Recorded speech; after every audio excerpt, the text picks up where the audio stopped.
you have come across that if this group goes to axial position upon flipping of this chair, then this group shall also change its position, which shall not be at this position, it shall be at equatorial position. If this group leaves, no doubt, no, there is a positive charge can be generated at this position. So what shall happen? This group which is present at equatorial shall not be able to stabilize positive charge here because it is only proceeding from opposite direction. It is acting as an internal nucleophile. If this group is leaving, this oxygen non-bonding electron pair approaching this carbon from opposite sides. In this case, this is possible, but in this case, this is not possible. If this group is possible at present at the same position, but this group cannot leave from equatorial position. If it is present at axial, then both groups shall be opposite from each other. So this is highlighted in fact here, but it is not going to generate positive charges just to make you a clear impact. In fact, if this group is leaving, at the same time this oxygen is donating electronic density. This is an inversion in configuration in fact taking place here. All right. So this is in fact known the nucleophile can approach from this direction opposite. If it is going leaving this group from here, so it shall generate a substitution reaction. A nucleophile can approach, but sterical crowding is here, so nucleophile cannot approach. That's why it doesn't follow SN2 mechanism, it follow SN1 mechanism. First it leaves the leaving group. If it is to the isomer number 6, it can easily be removed. All right, because this positive charge, if this group is leaving, this oxygen can transfer electronic density here and making this 6p. So it is having a possibility. Then a nucleophile can approach from opposite direction, this side, which is not sterically crowded. So if it is approaching from this direction, so we shall have a nucleophile present at same. What is it? This is a retention in configuration. But in fact, it is not a simple retention. It is not just SNI mechanism. There are two Walden inversion taking place mechanistically. First of all, when this group leaves, this group approach, this is as I presented here. This is first Walden inversion. The leaving group is behind the plane, axially downward, and you see new bond is axially upward. Sorry, so this is the variation that this is the first Walden inversion. When a nucleophile shall approach from opposite side to this group, so it is not sterically crowded right now. Here, sterical crowding of this group is avoiding nucleophile to approach this carbon. So if it is approaching, nucleophile is approaching from this direction and this group leaves with electron pair, now you can see this is undergoing in fact a very important aspect I shall explain. This is another Walden inversion. So two consecutive Walden inversion is what we already you have seen in SNI mechanism, just like SNI mechanism you have come across that also involve two Walden inversions. So that is a retention in configuration, but doesn't follow two Walden inversions. But here two Walden inversion mean first change in configuration, second change in configuration, overall bring out you the same entity. This is what we have already come across in SN1, SN2 mechanisms and SNI mechanism before this. So this is following two consecutive Walden inversion which leads to overall retention. So the nucleophile shall be having same configuration just our leaving group is having. So it is not following SN2, it is not following SN1, it is following this very special mechanism. So this is, I have presented three examples of it. So you have seen one isomer is reacting with a faster reaction rate, other is reacting with a slower reaction rate. And the mechanism in both, in all three cases is also different. One is following, let's say, if SN2, other is preferring SN1 mechanism, etc. So this is due to the presence of a specific functional group closer to the living group. This is we call neighboring group, and this type of assistance is called neighboring group participation, or this is also termed as enchimeric assistance. So in literature, you shall find both terminologies being used. Neighboring group participation is an old terminology, and enchimeric assistance is a new terminology. So both you shall find in the books as well.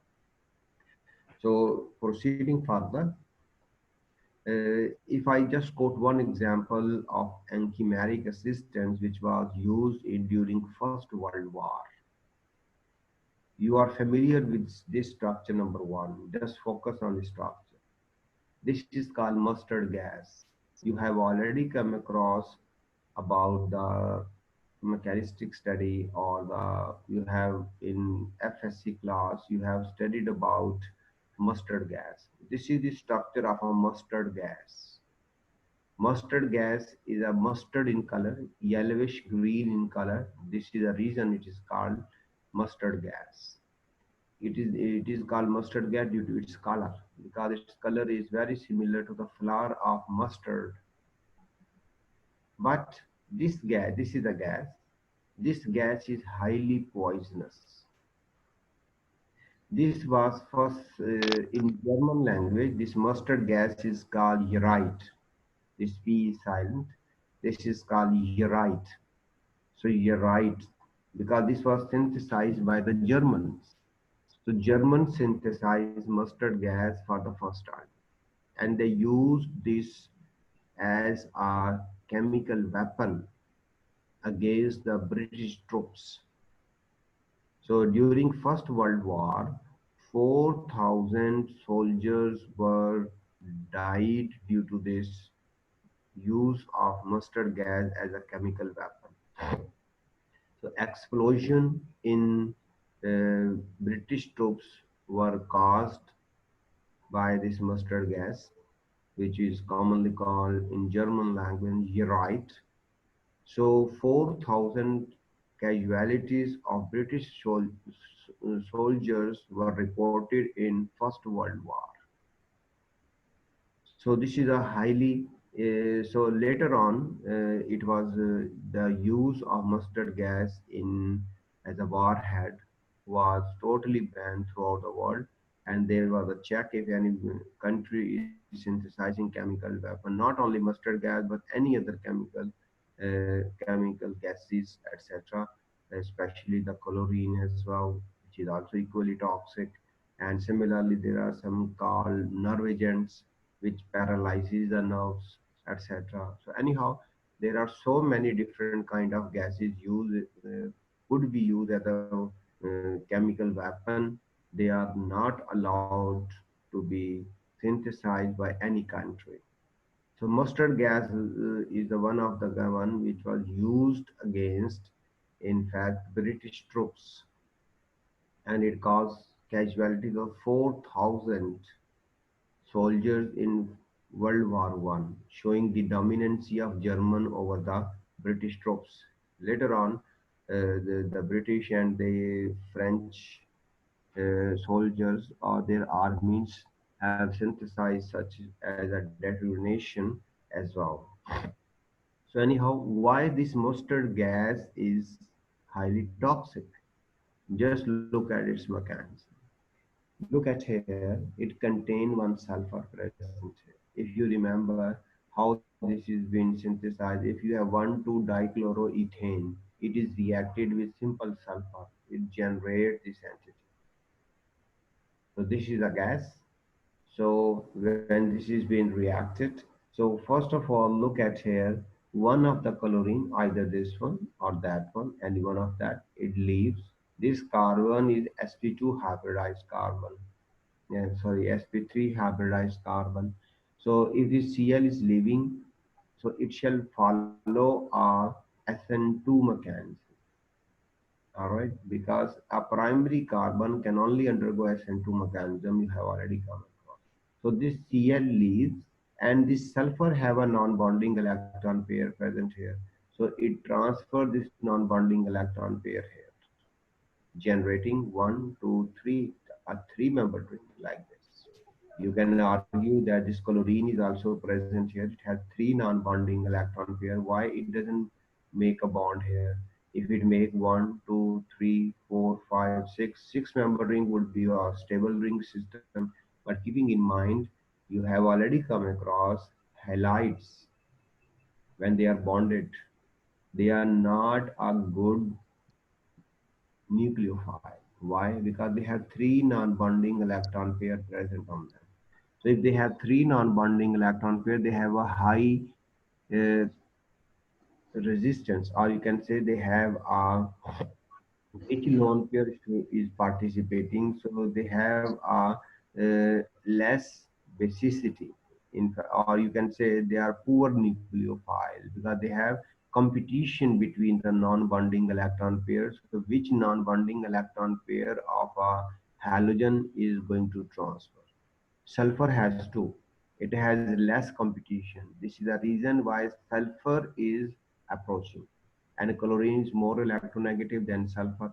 So sulfur is less electronegative. If you remember, if you have a lone pair on a low electronegative atom, it is better nucleophile rather a one which is having a lone pair on a high electronegative.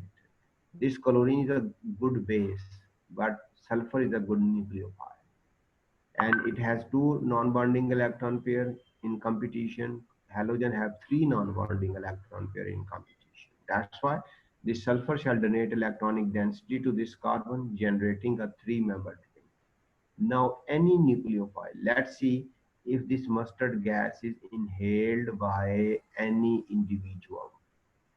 Any individual means any human being, suppose, or any other animal. So what shall happen? It shall generate this three-membered ring having a positive charge on the sulfur. Now this is first Walden inversion. In next case, this is sulfur is a good leaving group. Either it is this carbon or that carbon. Both are identical. This nucleophile approach this carbon or it approach that carbon. It is same. All right. So this sulfur with positive charge is a good leaving group. If it takes this electron pair off, this carbon is electron deficient, a nucleophile can approach. What is this nucleophile? Just focus on this nucleo. If this reaction is taking place in cellular level, in cells you are having proteins, you have amino acids, you have DNA, you have RNA. All of them are containing nitrogen entities. If you focus in case of protein, suppose you are having free SH group, free OH groups, free carboxylic and NH2 groups present in the proteins. Any good nucleophile from protein can approach this position. And similarly, if it is DNA, if you have seen the structure of adenine, guanosine, cytosine, thymine, and in RNA you have uracil. So all of them are containing nitrogen in six-membered ring. They can also be a good electron pair donor here. So a nucleotide mean RNA or DNA nitrogen bases, purine and pyrimidines commonly called, that nitrogens are the good groups present in the protein are amino acids. They can approach. So if it is approaching as a nucleophile, what it shall result? The DNA, RNA, protein, or amino acid, or any other entity has bonded with this fragment. All right. Now what shall happen further? Just look at here again. This sulfur is present here. It shall again follow same mechanism, kicking out this Cl and transferring this non-bonding electron pair to this one. Again making a three-membered ring like this. So this nucleophile which is present shall again react same way. And now this nucleophile have replaced these two these two chlorines from here and generating this six-membered ring. Now what has happened? This NH2 group, let's say, is free in nucleotides. So this NH2 group was supposed to follow a specific sequence in DNA replication. This replication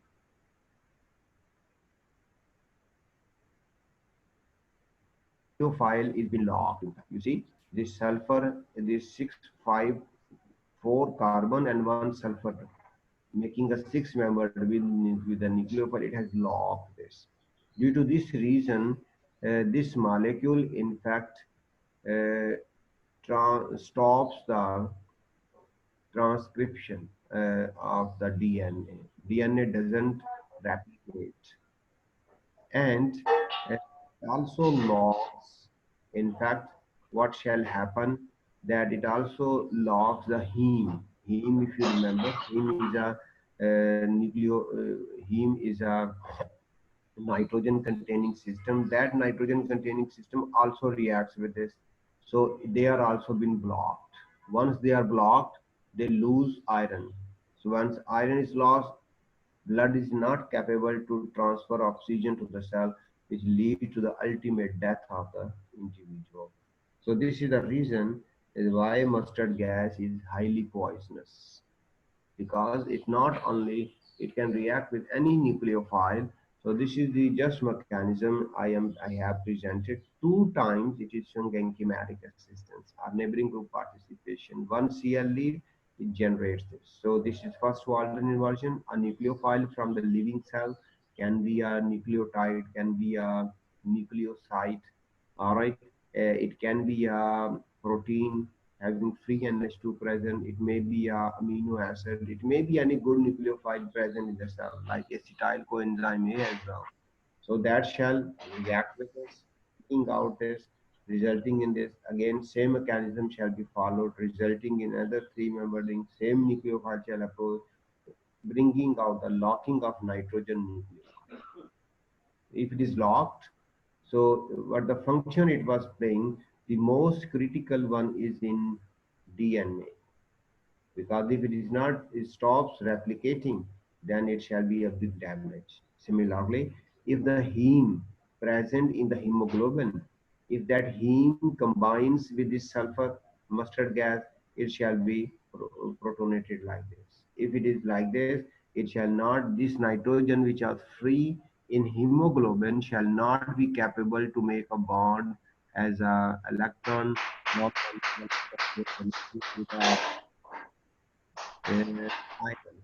So if iron is not present in hemoglobin, no oxygen shall be carried out. So lungs are working, but they are not capable to transfer oxygen to the cellular level, which shall lead to the death of the individual.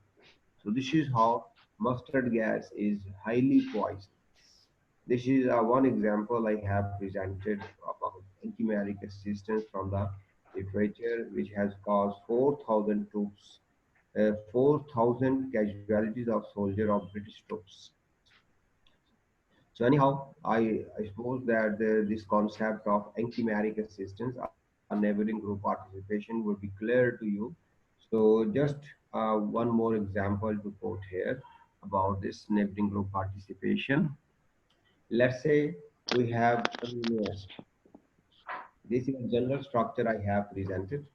What are amino acids? Amino acids, these are called alpha amino carboxylic acids, are commonly called amino acids.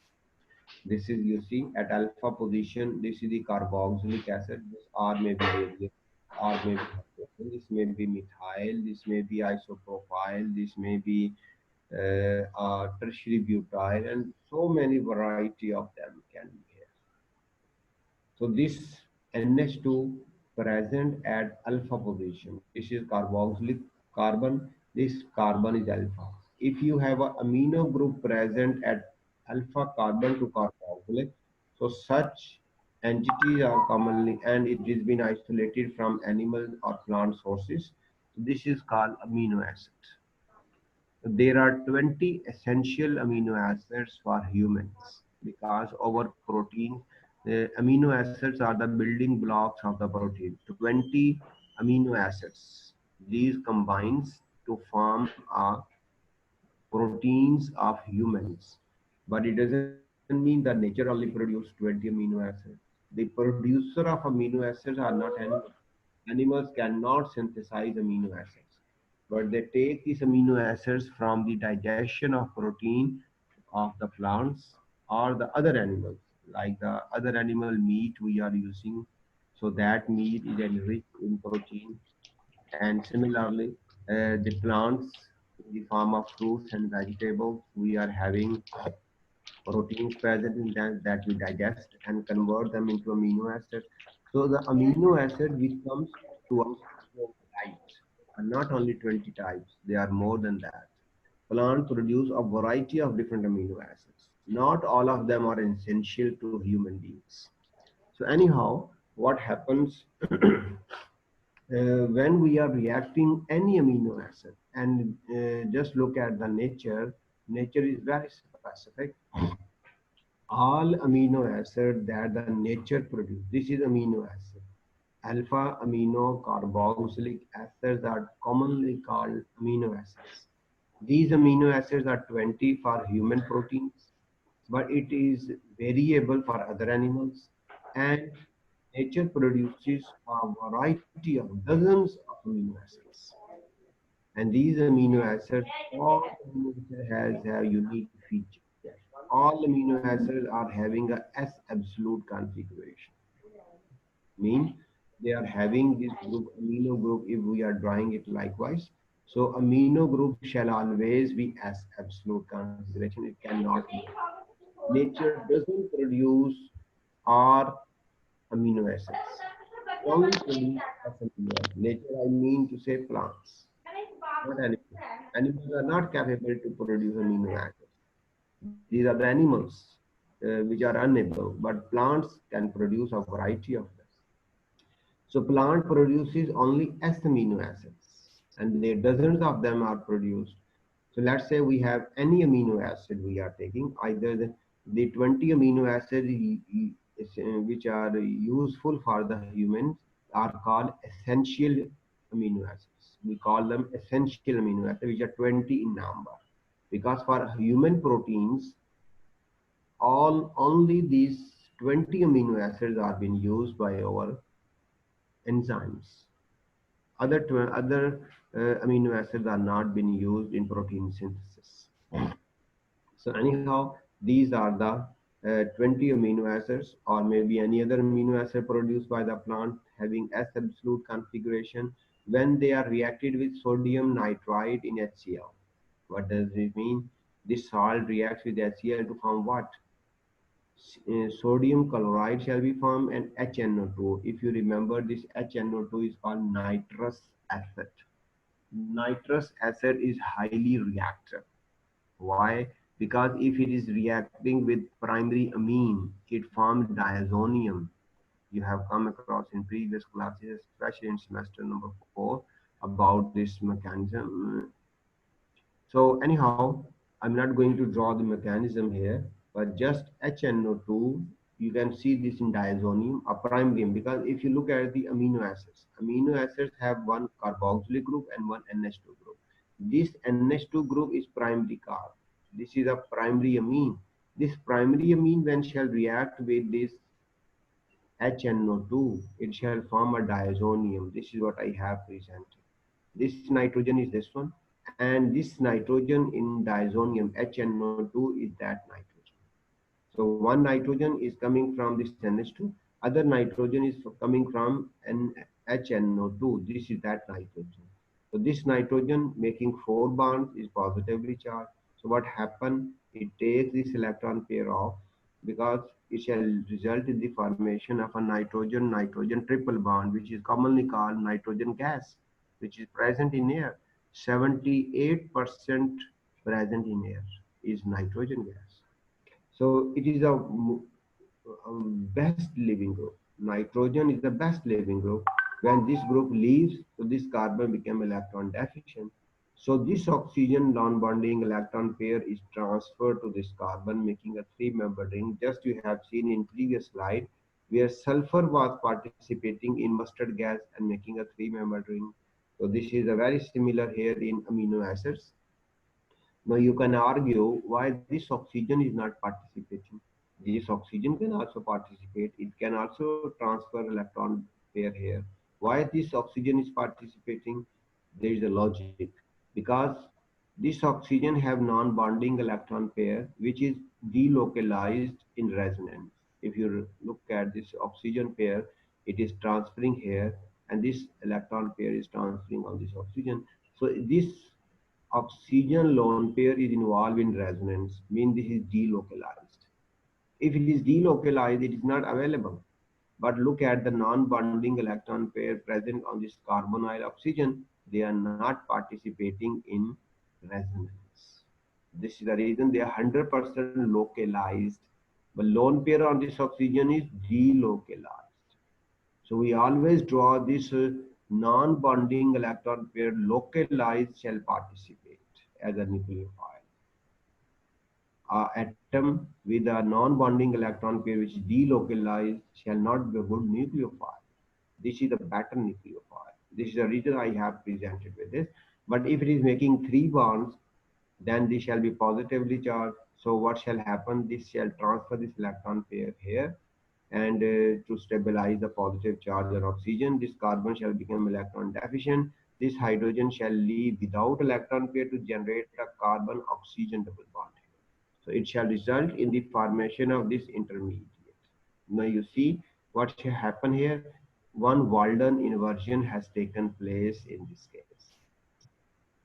So once this is what happened, the reaction has taken place on this nitrogen. This is S, this is also S.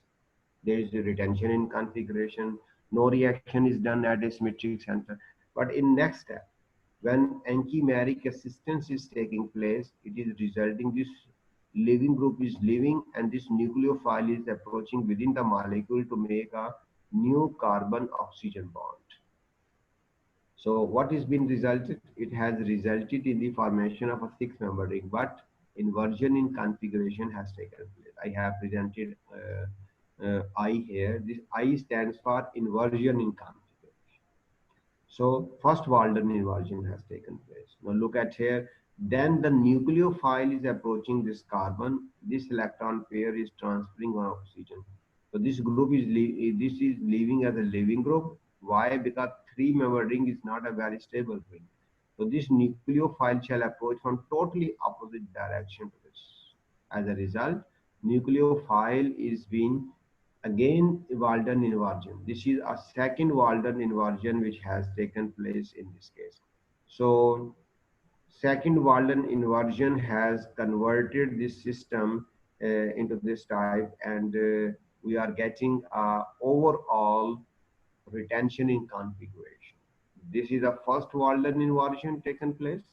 This is the second Walden inversion taken place. The two consecutive Walden inversion always result to overall retention in configuration. If you look at the overall reaction, you see NH2 is replaced by causing it reacting with HNO2, converting into diazonium. Diazonium is replaced by a nucleophile, which is this one. It is impossible that it is following SN2 and have a same configuration. So if we look at the amino acid and the final product, they are having same configuration. So due to this reason, we can conclude here that it is not following SN1, SN2 mechanism. It is in fact following two consecutive SN2 reactions. So this is, I have highlighted here in mechanism, that first this NH2 is been reacting with HNO2 to nitrous acid to form diazonium. Diazonium leaves to form a three-membered ring. This three-membered ring again reacts with nucleophile to form this molecule. So this is overall retention in configuration we are observing. This is due to neighboring group participation. If let's say there is no such group, we have a CH2, CH3. Suppose here we have NH2 present here, we have CH2, CH3. There shall be no such. It shall only follow if it is likewise. It shall follow SN2 mechanism, Walden inversion. But it is the this carboxylic group which is present here, which is causing a two times Walden inversion. So this is effect of the neighboring group participation. that rather it follow SN2, it is following SNI type mechanism. Rather, stereochemical outcome we observe Walden inversion, we are observing a retention in configuration. So this is totally opposite mechanism. So it means you have seen due to enchimeric assistance or neighboring group participation, the mechanism also changes. What we are expecting is the opposite to that. So this is a very important aspect that I finish with this. This is about the neighboring group participation or enchimeric assistance. So the last slide, if I present for this mechanisms, this is I have highlighted the very similar way. If I present, let's see, the same is presented here. If we are having a X is a gold leaving group, let's say this is a halogen. If it is a gold leaving group, then on next carbon, how it is being synthesized when we are adding, let's say we have an olefin. If this olefin, we add HOCl, HOBr or HOI. You are having HO bonded with halogen, commonly called hypohalous acid, hypochlorous acid, hypobromous acid, or hypoiodic acid. So when they are reacting with olefin, it results anti-addition always takes place. If we are adding to a cis olefin, this HOCl or HOBr or HOI, it shall always undergo addition in anti-way. You have seen this in anti-addition. So this is I have highlighted. This is coming from the anti-addition to a cis olefin because this R1 R2 are syn to each other. So when you have a cis olefin and we add HOCl or HOBr or HOI, it shall result in anti-addition resulting this product. So this is coming from that. Now, if I react this with silver ions, which has a very important role. Now, these silver ions can do what? Silver ions can coordinate with halogen because if you remember, some bonds are very strong, like silver bonds with halogen, like mercury bond with sulfur, like phosphorus bond with oxygen, etc. They are extraordinarily stable bonds. So anyhow, if it is bonded with silver, so silver is a good removing group. If it removes this one, so X is leaving. At the same time, this oxygen from opposite direction is providing lone pair. So here leaving group is leaving from opposite direction. This oxygen is approaching. It is forming this three-membered ring. You see this three-membered ring is commonly called epoxide. The nucleophile can approach this carbon. Nucleophile can approach that carbon, resulting in the formation of two isomers. But in both isomers, the OH and nucleophile shall be opposite. If oxygen is here, nucleophile is approaching from opposite direction. If oxygen is here, nucleophile is approaching from opposite direction. So nucleophile and OH, they are totally opposite in both cases. I have presented in structure number 4 and 5. But if we are not adding silver ions, what shall happen? This X shall leave fast. This is the other classical mechanism we expect. Let's say there is no OH present in this molecule. Then let's say I replace this. So this X is leaving, generating a positive charge here. So this hydrogen with electron pair can transfer here to generate a positive charge here, which shall be resonance stabilized, generating the structure number 7. So this mechanism and this mechanism both are proceeding side by side. This is also a consequence of the in fact enchimeric assistance. Now you can see first if we look at these two structures. Now if we structure number 1 compare with structure number 4, it has OH here, it has OH here, it has X group, it has nucleophile. So what apparently looking like structure number 1 to 4, it shows that nucleophile is replaced with retention in configuration. X group is replaced by nucleophile with retention in configuration. But look at the other. If we are focusing here, the R2 is not having OH, it is been rearranged. So not only substitution has taken place, but rearrangement has also taken place to this molecule. So this is not a product which is a substitution product. This is a substitution product. overall showing the retention in configuration. But this retention is due to two Walden inversion. First Walden inversion is taking place at this position. Second Walden inversion is taking place at here. So overall it is retention in configuration. But this isomer is having a substitution as well as rearrangement. All right. So these are the different mechanism proceeding this wise. So this is all about the enzymatic assistant. We have just 1.5 minutes remaining. So I have another slide to explain, but I think we shall discuss this in next lecture. This is not about the aliphatic substitution reaction. This is a substitution taking place on a carbonyl center effect. So because this is also very important. We have just 1 minute remaining if there are any questions. So session is open for question if you have any.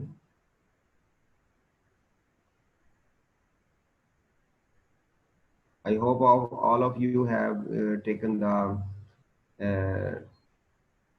new lecture would be reached to you. So we shall focus on the next lecture about that, but including the tetrahedral mechanism. I was interested to complete it today, but due to shortage of time, we are unable to do this. I have also provided some suggested reading, the chapter number 15 from page 328 to 349 of the same book. You have the soft copy of which. So just go through this and read these out. This is very, very important for such aliphatic substitution reactions. We shall see SN1, SN2, SNI, SN1 prime, SN2 prime, SNI prime, SNCA, SN1CA, SN2CA, etc.